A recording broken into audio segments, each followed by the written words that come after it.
Jika kamu sibuk atau ada hal lain penting yang harus dilakukan, kamu bisa pause dan lanjutkan nanti. Kamu juga bisa mendengarkan ulang. Semudah itu, Beb. Injil Lukas pasal 20 ayat 1 sampai 8. Pertanyaan mengenai kuasa Yesus. Pada suatu hari ketika Yesus mengajar orang banyak di Bait Allah dan memberitakan Injil, datanglah imam-imam kepala dan ahli-ahli Taurat serta tua-tua ke situ. Dan mereka berkata kepada Yesus, "Katakanlah kepada kami, dengan kuasa manakah engkau melakukan hal-hal itu? Dan siapa yang memberikan kuasa itu kepadamu?" Jawab Yesus kepada mereka, "Aku juga akan mengajukan suatu pertanyaan kepada kamu.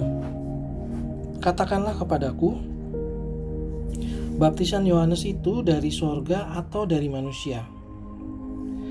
Mereka mempertimbangkannya di antara mereka dan berkata, "Jikalau kita katakan dari sorga, ia akan berkata, 'Mengapakah kamu tidak percaya kepadanya?' Tetapi jikalau kita katakan dari manusia, seluruh rakyat akan melempari kita dengan batu, sebab mereka yakin bahwa Yohanes adalah seorang nabi." Lalu mereka menjawab bahwa mereka tidak tahu dari mana baptisan itu. Maka kata Yesus kepada mereka, "Jika demikian, aku juga tidak mengatakan kepadamu dengan kuasa manakah aku melakukan hal-hal itu." Injil Lukas pasal 20 ayat 9 sampai 19. Perumpamaan tentang penggarap-penggarap kebun anggur. Lalu Yesus mengatakan perumpamaan ini kepada orang banyak. Seorang membuka kebun anggur. Kemudian ia menyewakannya kepada penggarap-penggarap, lalu berangkat ke negeri lain untuk waktu yang agak lama.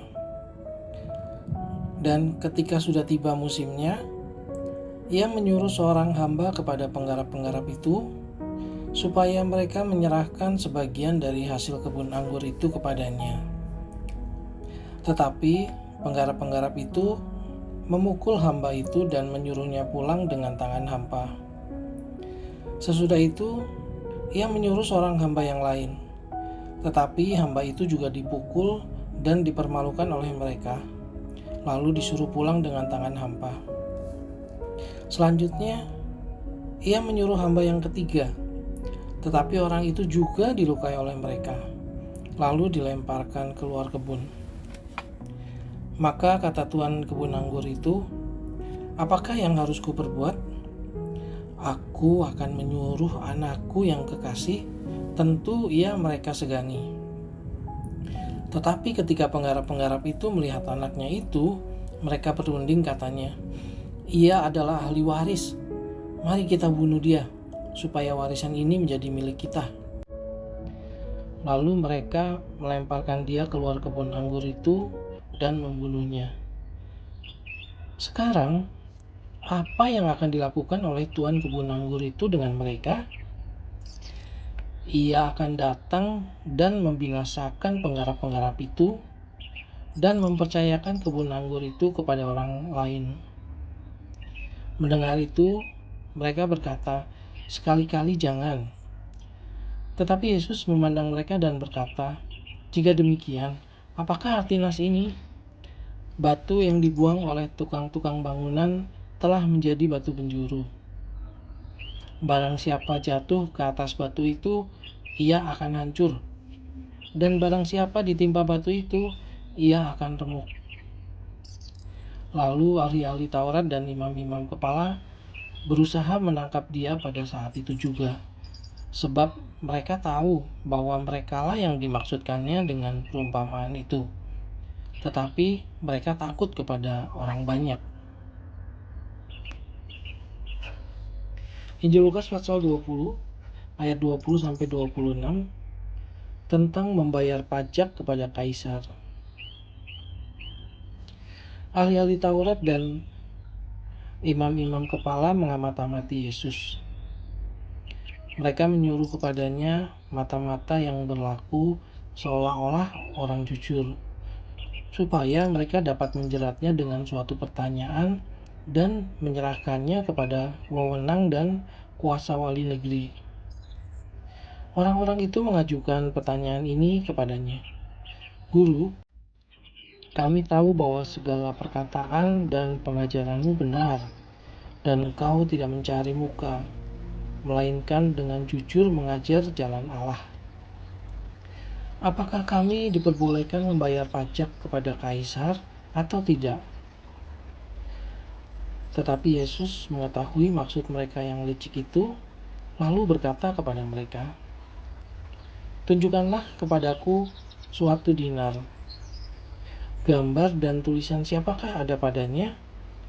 Jawab mereka, "Gambar dan tulisan Kaisar." Lalu kata Yesus kepada mereka, "Kalau begitu, berikanlah kepada Kaisar apa yang wajib kamu berikan kepada Kaisar, dan kepada Allah apa yang wajib kamu berikan kepada Allah." Dan mereka tidak dapat menjerat dia dalam perkataannya di depan orang banyak. Mereka heran akan jawabnya itu dan mereka diam. Selamat, kamu sudah melakukan langkah pertama. Bahkan perjalanan 1000 mil pun dimulai dengan langkah pertama. Injil Lukas pasal 20 ayat 27-40. Pertanyaan orang Saduki tentang kebangkitan. Maka datanglah kepada Yesus beberapa orang Saduki yang tidak mengakui adanya kebangkitan. Mereka bertanya kepadanya, "Guru, Musa menuliskan perintah ini untuk kita. Jika seorang yang mempunyai saudara laki-laki mati sedang istrinya masih ada, tetapi ia tidak meninggalkan anak, saudaranya harus kawin dengan istrinya itu dan membangkitkan keturunannya bagi saudaranya itu. Adalah 7 orang bersaudara. Yang pertama kawin dengan seorang perempuan, lalu mati dengan tidak meninggalkan anak. Lalu perempuan itu dikawini oleh yang kedua, dan oleh yang ketiga, dan demikianlah berturut-turut oleh ketujuh saudara itu. Mereka semuanya mati dengan tidak meninggalkan anak. Akhirnya perempuan itu pun mati. Bagaimana sekarang dengan perempuan itu? Siapakah di antara orang-orang itu yang menjadi suaminya pada hari kebangkitan? Sebab ketujuhnya telah beristrikan dia." Jawab Yesus kepada mereka, "Orang-orang dunia ini kawin dan dikawinkan. Tetapi mereka yang dianggap layak untuk mendapat bagian dalam dunia yang lain itu dan dalam kebangkitan dari antara orang mati tidak kawin dan tidak dikawinkan. Sebab mereka tidak dapat mati lagi. Mereka sama seperti malaikat-malaikat dan mereka adalah anak-anak Allah karena mereka telah dibangkitkan. Tentang bangkitnya orang-orang mati, Musa telah memberitahukannya dalam nas tentang semak duri, di mana Tuhan disebut Allah Abraham, Allah Ishak dan Allah Yakub. Ia bukan Allah orang mati, melainkan Allah orang hidup, sebab di hadapan Dia semua orang hidup." Mendengar itu beberapa ahli Taurat berkata, "Guru, jawabmu itu tepat sekali." Sebab mereka tidak berani lagi menanyakan apa-apa kepada Yesus. Injil Lukas pasal 20 ayat 41-44. Hubungan antara Yesus dan Daud. Tetapi Yesus berkata kepada mereka, "Bagaimanakah orang dapat mengatakan bahwa Mesias adalah anak Daud? Sebab Daud sendiri berkata dalam kitab Mazmur, 'Tuhan telah berfirman kepada Tuanku, duduklah di sebelah kananku, sampai ku buat musuh-musuhmu menjadi tumpuan kakimu.' Jadi Daud menyebut dia tuannya. Bagaimana mungkin ia anaknya pula?" Injil Lukas pasal 20 ayat 45-47. Yesus menasihatkan supaya waspada terhadap ahli-ahli Taurat. Ketika semua orang banyak mendengarkan, Yesus berkata kepada murid-muridnya, "Waspadalah terhadap ahli-ahli Taurat yang suka berjalan-jalan, memakai jubah panjang dan suka menerima penghormatan di pasar, yang suka duduk di tempat-tempat terdepan di rumah ibadat dan di tempat terhormat dalam perjamuan, yang menelan rumah janda-janda dan yang mengelabui mata orang dengan doa yang panjang-panjang. Mereka itu pasti akan menerima hukuman yang lebih berat." Injil Lukas pasal 21 ayat 1-4. Persembahan seorang janda miskin. Ketika Yesus mengangkat mukanya, ia melihat orang-orang kaya memasukkan persembahan mereka ke dalam peti persembahan. Ia melihat juga seorang janda miskin memasukkan 2 peser ke dalam peti itu. Lalu ia berkata, "Aku berkata kepadamu, sesungguhnya janda miskin ini memberi lebih banyak daripada semua orang itu. Sebab mereka semua memberi persembahannya dari kelimpahannya. Tetapi janda ini memberi dari kekurangannya. Bahkan ia memberi seluruh nafkahnya." Jangan lupa di-subscribe biar aku bisa bacain Alkitab buat kamu setiap hari. Injil Lukas pasal 21 ayat 5-6. Bait Allah akan diruntuhkan. Ketika beberapa orang berbicara tentang bait Allah dan mengagumi bangunan itu yang dihiasi dengan batu yang indah-indah dan dengan berbagai-bagai barang persembahan, berkatalah Yesus, "Apa yang kamu lihat di situ? Akan datang harinya di mana tidak ada satu batu pun akan dibiarkan terletak di atas batu yang lain. Semuanya akan diruntuhkan." Injil Lukas pasal 21 ayat 7-19. Permulaan penderitaan. Dan murid-murid bertanya kepada Yesus, katanya, "Guru, bila manakah itu akan terjadi? Dan apakah tandanya kalau itu akan terjadi?" Jawabnya, "Waspadalah, supaya kamu jangan disesatkan. Sebab banyak orang akan datang dengan memakai namaku dan berkata, 'Akulah dia,' dan saatnya sudah dekat. Janganlah kamu mengikuti mereka. Dan apabila kamu mendengar tentang peperangan dan pemberontakan, janganlah kamu terkejut, sebab semuanya itu harus terjadi dahulu. Tetapi itu tidak berarti kesudahannya akan datang segera." Ia berkata kepada mereka, "Bangsa akan bangkit melawan bangsa dan kerajaan melawan kerajaan. Dan akan terjadi gempa bumi yang dahsyat. Dan di berbagai tempat akan ada penyakit sampar dan kelaparan. Dan akan terjadi juga hal-hal yang mengejutkan dan tanda-tanda yang dahsyat dari langit. Tetapi sebelum semuanya itu, kamu akan ditangkap dan dianiaya. Kamu akan diserahkan ke rumah-rumah ibadat dan di penjara-penjara.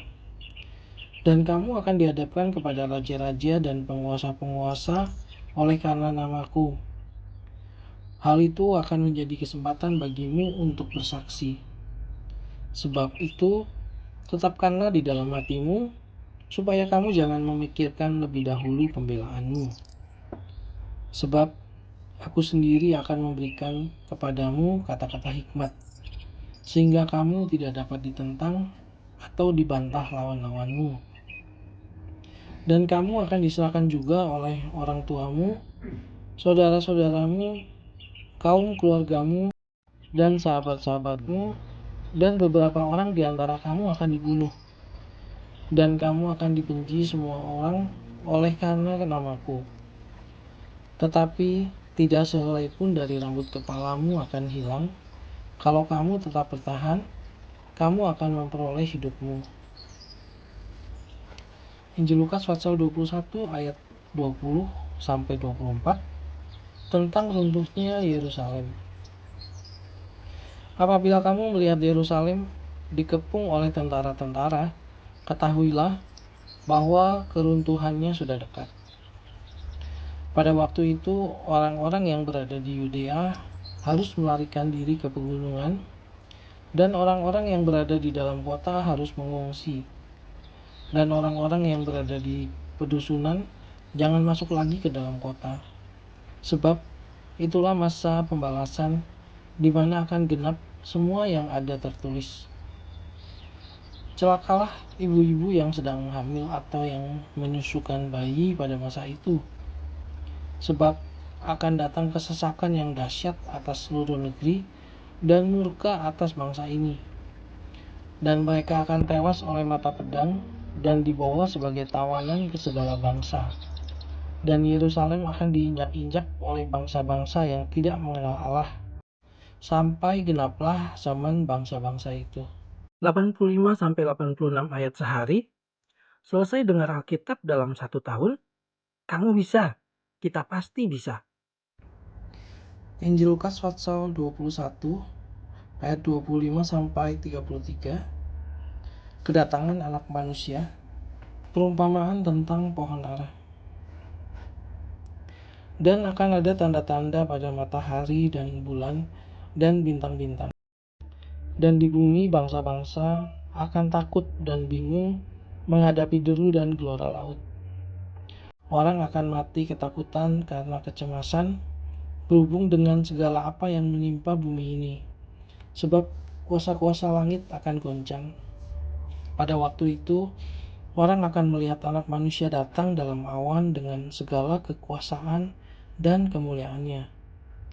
Apabila semuanya itu mulai terjadi, bangkitlah dan angkatlah mukamu, sebab penyelamatanmu sudah dekat.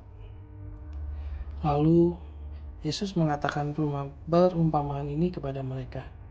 Perhatikanlah pohon ara atau pohon apa saja. Apabila kamu melihat pohon-pohon itu sudah bertunas, kamu tahu dengan sendirinya bahwa musim panas sudah dekat. Demikian juga jika kamu melihat hal-hal itu terjadi, ketahuilah bahwa kerajaan Allah sudah dekat. Aku berkata kepadamu, sesungguhnya angkatan ini tidak akan berlalu sebelum semuanya terjadi. Langit dan bumi akan berlalu, tetapi perkataanku tidak akan berlalu. Injil Lukas pasal 21 ayat 34-38. Nasihat supaya berjaga-jaga. Jagalah dirimu supaya hatimu jangan syarat oleh pesta pora dan kemabukan serta kepentingan-kepentingan duniawi, dan supaya hari Tuhan jangan dengan tiba-tiba jatuh ke atas dirimu seperti suatu jerat. Sebab ia akan menimpa semua penduduk bumi ini. Berjaga-jagalah senantiasa sambil berdoa, supaya kamu beroleh kekuatan untuk luput dari semua yang akan terjadi itu, dan supaya kamu tahan berdiri di hadapan Anak Manusia. Pada siang hari Yesus mengajar di bait Allah, dan pada malam hari ia keluar dan bermalam di gunung yang bernama Bukit Zaitun. Dan pagi-pagi semua orang banyak datang kepadanya di dalam bait Allah untuk mendengarkan dia. Sampai ketemu besok ya. Aku bacain kamu lagi ayat berikutnya. Kalau kamu baru menemukan channel ini, kamu bisa mulai dari hari ini. Dan pada tanggal yang sama dengan hari ini, di tahun depan, kamu sudah tamat mendengarkan semua ayat Alkitab lengkap. Ide hebat bukan? Ayo, tunggu apa lagi? Tekan tombol subscribe-nya sekarang.